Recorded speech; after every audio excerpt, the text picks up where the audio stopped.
Okay, let's get this out of the way. Oh my god, the Equalists have invaded Equestria!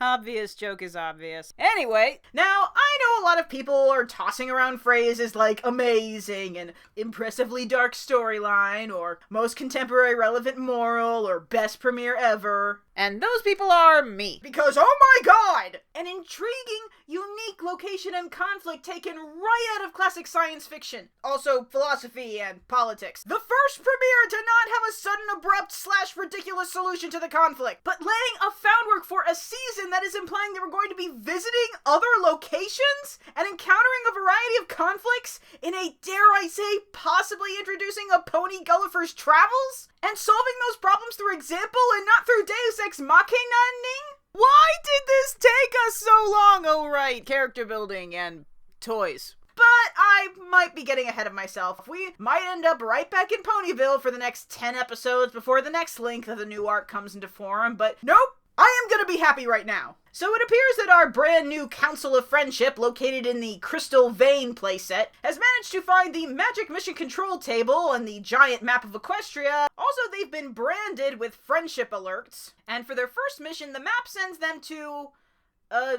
did this town have a name?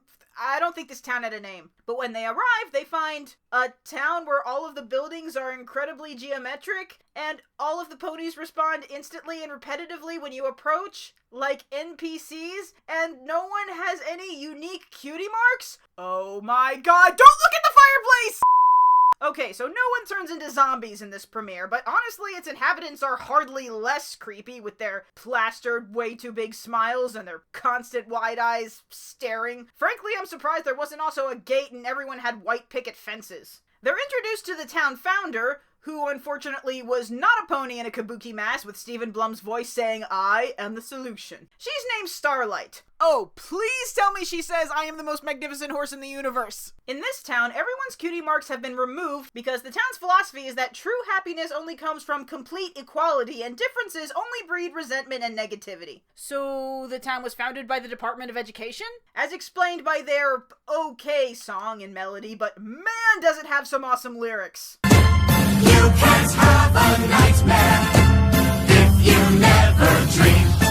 You gotta love how they stare directly at Rainbow Dash when they talk about the evils of competition. I hate this place. Now, the closest reference I'm sure multiple people will point out, except for the one I just did, is the science fiction short story Harrison Bergeron by Kurt Vonnegut, featuring a dystopic America where by law everyone must be equal. And to accomplish this, everyone is given certain handicaps, like the beautiful wearing masks, the graceful wearing weights, and the intelligent wearing distraction devices. Which leads me to the question, if it's so important for everyone to be equal, what about the unicorns and the Pegasi? Are they handicapped? I mean, they can still fly and do magic. Well, it's possible they have additions that we just don't see. I think the implication is that without their talents, their magic and flight just aren't as strong. But I gotta say, as an Earth pony, I'd be jealous of anyone who didn't have to write with their mouth. Especially since the restriction also includes hairstyles. Not color, though. Still got that. But the real thing that gets to our girls is when the founder refers to this equality as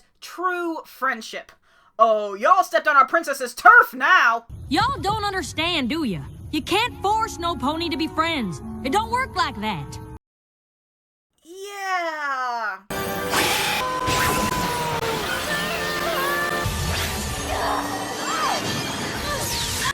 I'm sorry.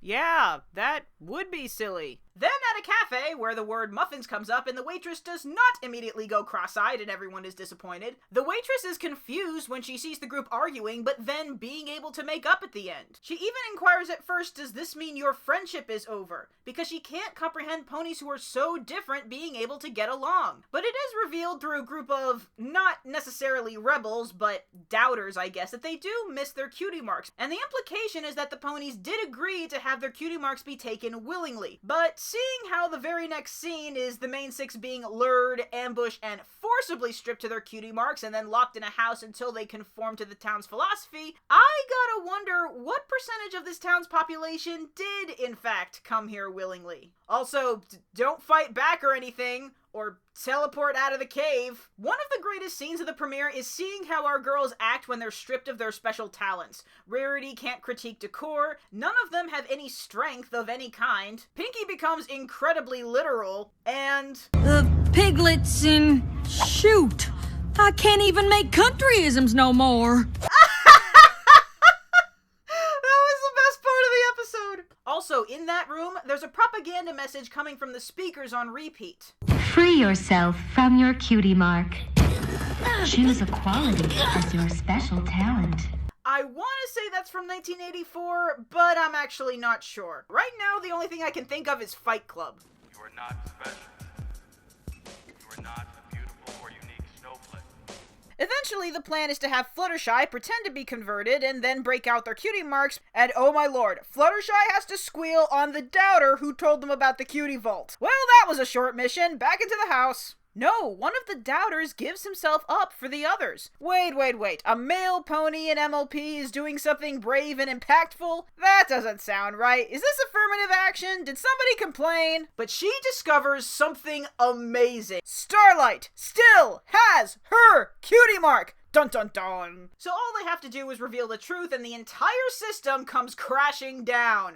Wait, did we just defeat a villain in a premiere without using some sort of weaponized friendship cannon? Every pony has unique talents and gifts, and when we share them with each other, that's how we— Quiet! Did she just interrupt a friendship speech? What dimension is this? But what's even more amazing is that from this point on, the main six basically do nothing. And that's great. It's the town that sets everything else into motion. They defy Starlight Glimmer. They get back their cutie marks. They chase after her when she tries to escape with the main six's talents. A fun, active chase scene with brand new characters? This is fantastic! Giving the average everyday pony some agency and accomplishment? I am just so impressed! And Twilight finishes it off by stating that it's only through interacting with people that are different from you that you truly learn and grow as a person. This is one of the best messages that they have ever had, and definitely in congruence with the West's emphasis on individualism. Just don't be too different. And this is one of the best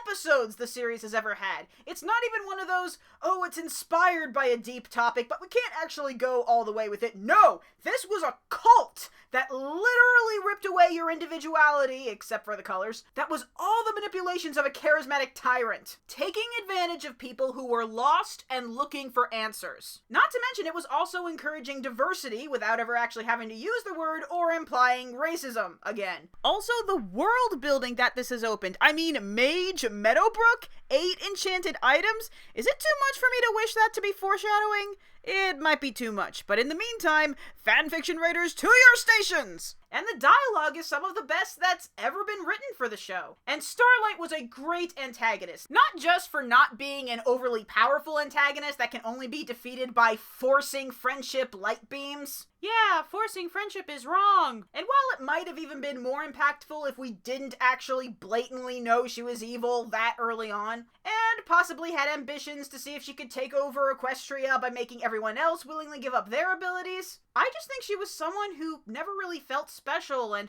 was always outclassed, and while it's implied that the nature of the cutie mark always would be that ingrained in the personality of the pony, for example, if you really were somebody who wanted great ambitions and power, that you would be given a cutie mark that reflected that, instead of being somebody who wanted to do something great and got a cutie mark in something incredibly minor. But this seems to imply that those kind of ponies do exist. After all, talents aren't the same as dreams. I mean, these new characters did feel lost and discouraged at one point with their cutie marks. So she just tried to create a place where she would be respected and help others that were lost and try to eliminate that one element that gave her so much grief, being not as good as everyone else. And then you remember, this girl found a way to remove cutie marks by herself. That sounds pretty freaking talented! And now, an experienced cult leader who can remove cutie marks is loose. In Equestria. I smell a reoccurring villain! Anyway, amazing episode and my favorite premiere. For the moment. Give me a bit to think about it, I'm probably just overexcited right now. So Animaniacs, how did you enjoy the premiere? And what other literary or philosophical references did I miss? Comment, like, subscribe, etc. And please let us be able to go somewhere else before 10 episodes.